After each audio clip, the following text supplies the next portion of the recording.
ध्यान देना, हमारे ग्रंथों में ऋषियों ने लिखा है अकृत्वा भाल तिलकम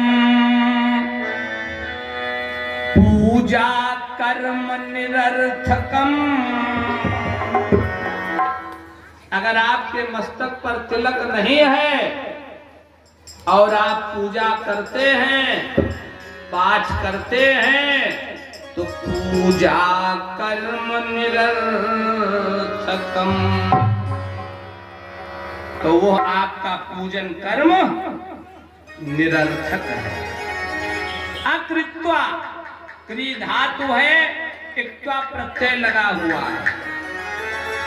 भाल माने मस्तक, तिलकम, अगर मस्तक पर तिलक नहीं है और आप पूजा पाठ करते हैं तो पूजा कर्म निरर्थकम,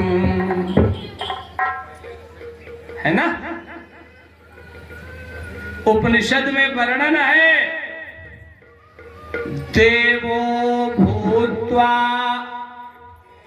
देवं यजेत। देवो भूत्वा, भूत्वा में भू धातु है, इसमें भी इक्त्वा प्रत्यय लगा हुआ है। देवो भूत्वा, देवता बनकर ही देवम यजेत, देवता का पूजन करना चाहिए। एक प्रमाण दे दो इसका। देखा होगा भारत की सौभाग्यवती माताएं जब कोई भी पूजन पाठ करती हैं तो पूजन करने से पहले अपना पूरा श्रृंगार करती है कि नहीं परीक्षित जी? है एक आप लोगों का निमंत्रण होता है, सरल भाषा में उसे कुछ बोलते हैं, सुहागिन होता कि नहीं होता? उस सुहागिनें जब होती हैं तो पहले माता गौरी का सिंदूर और महावर आदि से उनका पूजन होता, तब माताएं लगाती हैं और उसके बाद आपका वह कार्य शुभारंभ होता खाने वाला है। इसीलिए अब वर्णन है, आपको अगर चंदन अच्छा लगे तो चंदन लगाएं, वंदन अच्छा लगे तो वंदन लगाएं, हैं? रोली अच्छी लगे तो रोली लगाएं, भस्म अच्छी लगे तो भस्म लगाएं, मृत्तिका अच्छी लगे तो मृत्तिका लगाएं, और कुछ भी न मिले तो आप अपने बाएं हाथ में थोड़ा जल रख करके और तिलक स्थान पे जल का ही तिलक लगाएं, लेकिन बिना तिलक के पूजा करना लाभदायक नहीं। प्रमाण यहाँ तक है, किस उंगली से तिलक लगाएं तो क्या लाभ मिलता है। ठाकुर साहब नोट कर लेना। हाँ, इस छोटी वाली उंगली को छोड़ के 4 प्रमाण आपको देंगे। जो कनिष्ठिका है, स्मॉल फिंगर, इसका प्रमाण नहीं मिला, शेष 4 उंगलियों का प्रमाण। अगर आपको अपने जीवन में लक्ष्मी की कामना हो कि हमें धन ज्यादा मिले तो अंगूठे से नित्य प्रति तिलक करें, आपको लक्ष्मी की प्राप्ति होगी। प्रैक्टिकल कर लेना 40 दिन। जिसे लोग कहते हैं मेरे जीवन में धन बहुत है, दौलत बहुत है, लेकिन मन परेशान रहता है, शांति नहीं मिलती। अनामिका शांतिदायिका, जो अनामिका उंगली है जिससे हम लोग पूजा करते हैं, ठीक है ना, इस उंगली से अपने नित्य प्रति तिलक लगाएं, और शायद इसीलिए इसी उंगली से देवताओं का पूजन होता है ताकि हमारे जीवन में शांति रहे। प्रैक्टिकल किया हुआ हूं, प्रैक्टिकल कर लेना। और नहीं तो एक प्रमाण अभी मजबूत दे दूंगा, परीक्षित जी बहुत ध्यान देना। जिसको अपने जीवन में आयु वृद्धि करनी हो, जो आयु ज्यादा चाहता हो, मध्यमायुष्य करो भवेत। तो जो मध्यमा उंगली है, जिसे सरल भाषा में कहते बीच वाली उंगली है, अंग्रेजी भाषा में कहते मिडिल फिंगर, जो सबसे बड़ी उंगली है, जिसे आयु वृद्धि करनी हो, वो मध्यमा उंगली से नित्य प्रति अपने तिलक लगावे। लेकिन जिसे मोक्ष चाहिए हो, ठीक, तर्जनी मोक्षदायिका, ये तर्जनी उंगली, इसके लिए लिखा गया यहाँ कुम्हड़ बतिया को नहीं, यहाँ कुम्हड़ बतिया को नाही, जे तर्जनी देख मरी जाही।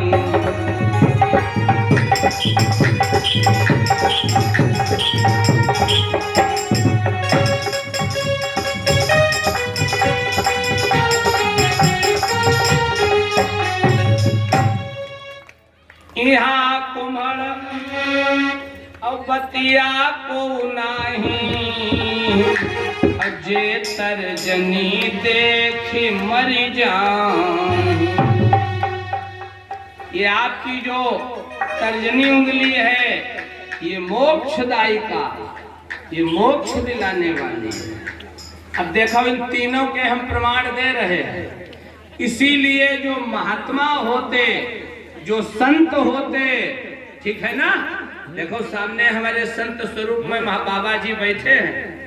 इसीलिए जो महात्मा होते वो अंगूठे से तिलक कभी नहीं लगाते, वो 3 उंगलियों से तिलक लगाते। शांति मिले, ठीक, आयु वृद्धि हो और मोक्ष की प्राप्ति, तभी तो 3 उंगलियों से त्रिपुंड लगाते। प्रमाण है, ठीक है ना, नोट करना। एक प्रमाण और दे दूं, परीक्षित जी अगर याद हो तो बताना। जब भारत का कोई भी दूल्हा अपनी दुल्हन की मांग में सिंदूर भरता है, तो वो तर्जनी उंगली नहीं लगाता, वो अनामिका, मध्यमा और अंगुष्ठ, ठीक, अनामिका उंगली शांतिदायिका, मध्यमायुष्य करो भवेत, अंगूठा लक्ष्मी प्रदाता। तो अपनी होने वाली पत्नी की मांग में 3 उंगलियों से सिंदूर भरता, इसके जीवन में शांति रहे, आयु वृद्धि हो और लक्ष्मी की प्राप्ति हो। बोलो लक्ष्मी नारायण भगवान की। बात समझ में आ गई? अब इस पर थोड़ा वैज्ञानिक कारण, ठाकुर सुरेश सिंह राठौर ध्यान देना। वैज्ञानिक कारण क्या है? जब आप नित्य प्रति तिलक लगाएंगे तो हमारे शरीर में मूल रूप से खट चक्र 6 चक्र है, ठीक, 7वां भी है सहस्रार, वो ऋषि मुनि महात्माओं का खुलता है, ठीक। जिस स्थान पर हम बैठते हैं वो मूलाधार चक्र है, और दोनों भंगों के मध्य में, दोनों भंगों के मध्य में आज्ञा चक्र है। जब हम रोज तिलक करेंगे, चाहे अनामिका से करें, चाहे मध्यमा से करें, चाहे तर्जनी से करें, चाहे अंगूठे से करें, जब हम रोज तिलक करेंगे तो हमारा आज्ञा चक्र डेवलप होगा, विकसित होगा। हमारी जो रिमेम्बरिंग पावर है, जो हमारी स्मरण शक्ति है, जो हमारी मेधा शक्ति है, सरल भाषा में कह दो जो हमारी याददाश्त है, वो बहुत मजबूत हो, ठीक है ना। इसलिए इस तिलक का महत्व हम देखते, लोग पहले पूरी पूजा कर लेते और बाद में अपने तिलक लगाते हैं। सूत्र है, देवो भूत्वा देवम यजेत। ये उपनिषद का वाक्य है, मैं अपनी तरफ से नहीं कह रहा हूं। हाँ, पहले भगवान के लिए चंदन, रोली इत्यादि निकाल के रख लो और उसी में से थोड़ी पहले अलग निकालो। आप देखते हो परीक्षित जी रोज हमारे आचार्य जी पूजन कराते, थाली तैयार कर ली और जब आप लोगों के तिलक करते हैं तो उसी में से थोड़ा निकाल लेते हैं ताकि वह दूषित न हो, सरल भाषा में कहूँ जूठा न हो। अलग निकाल लिया और जो भी यजमान है होम करता है, पूजन करता है, सबके तिलक दिया, पूजन कराया, फिर हवन में बिठा लाया। यही तो होता है परीक्षित जी। इन नियमों का पालन करें तो राम जी की जब बारात चली है तो सन्मुख आयो दधियरु मीना, सन्मुख आयो दधियरु मीना, कर पुस्तक दुई विप्र प्रवीणा।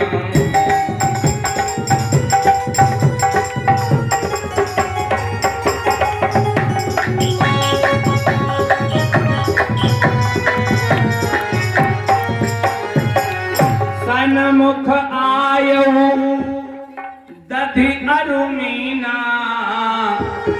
कर पुस्तक दुई विप्र प्रवीणा।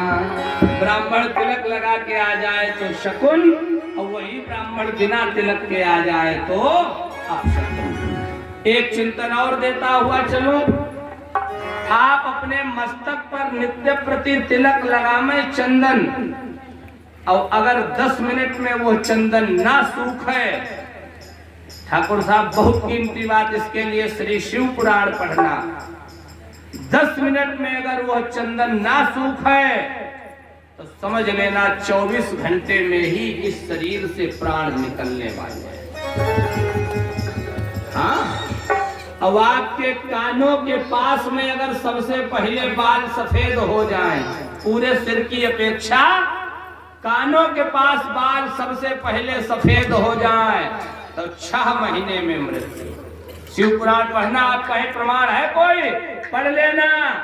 राजा दशरथ ने एक दिन दर्पण उठाया, श्रवण समीप भय सित केशा,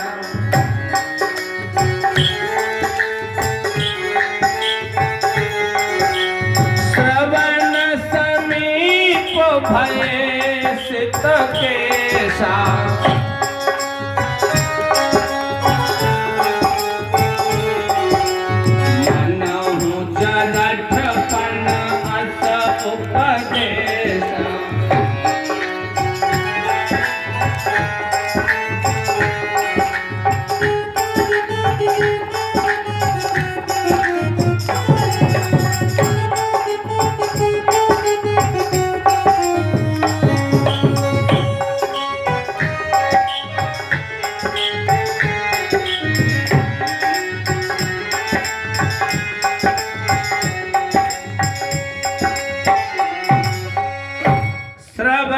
समीप भय सित केसा। सित माने सफेद, श्रवण माने कान, मनहु जरठपन अस उपदेशा। जन मनु जानो मानो उत्प्रेक्षा अलंकार। लगता है बुढ़ापा आ गया, परिणाम यह निकला 6 महीने के अंदर राजा दशरथ के प्राण पखेरु। ठीक है ना? इसलिए हमने जहां पर आपको छोड़ा था उसी बिंदु पर जुड़ना।